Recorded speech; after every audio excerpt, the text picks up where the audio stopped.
Welcome to Unit 4, Task 1, Calculating Variance and Standard Deviation. In this task, you more or less begin with number 2. And in number 2, they say, calculate the mean of Rice's distribution. Hopefully you've practiced with mean. I believe in the first lesson, the first few assignments in this unit. So with Bryce, you take all 8 of those numbers, add them up, and if my memory serves me correctly, the total for those numbers is 720. So with 720, you divide by 8, and you get a mean of 90. So let's scroll down and see if we can find the mean deviation, the variance, and standard deviation of Bryce's distribution. Now, I kind of lied or told a fib. I'm not going to do all of this. You're going to do it, you're going to follow me at least with the first 2 rows of values, and then complete the rest and find your variance and standard deviation. Let it be known, I actually don't give you the formula, so I'm going to write it down for you. When am I going to write it down for you? Once we get done with a few things. Anyway, let's talk about what these values mean. Now, this x with the little lowercase I, that means just each individual value that you plugged in, each x you've used. Now, in this first column, notice how it has, zoom in a little bit, slide over. Note it has the xi with the bar over it, and then an x with the bar over it. So for instance, your first value was 90, and you're going to say 90 minus, what was your mean? It was 90. So that equals 0. Now the absolute value of that value, which was 0, is 0, and 0 squared is 0. Now 90, of course, is going to be 0, 0. So let's do 80.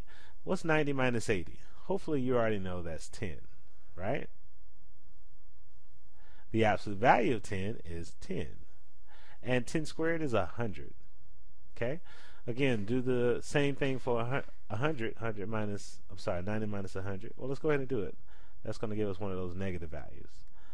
So 90 minus 100 is negative 10. But the absolute value of negative 10 is 10. And 10 squared, is 100. Okay? So once you do all of that, you get the mean deviation, which is the average difference. That would be your sigma of all of these. That was x little I minus x bar.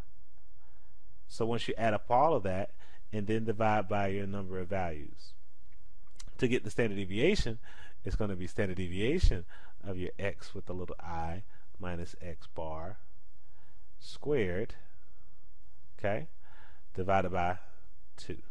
I'm sorry, not 2. I don't know where that came from. Divided by n. You don't really have to worry about the absolute value here, because when you square a negative number, like negative 5 times negative 5, you get positive 25. When you square a positive number, like 5 times 5, you get 25. So in essence, the absolute value is only needed when you need it to find the mean deviation. Now, zooming back out, I'm pretty sure you can complete the rest of this table, at least this column, that column, and the next column.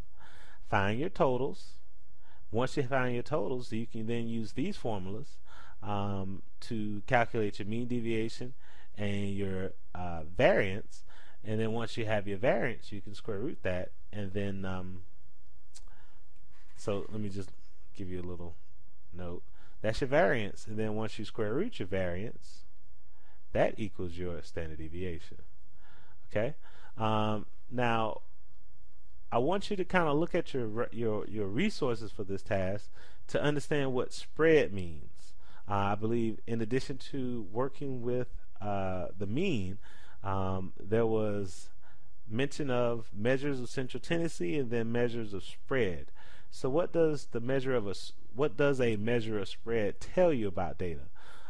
So that's for you to answer in number 4.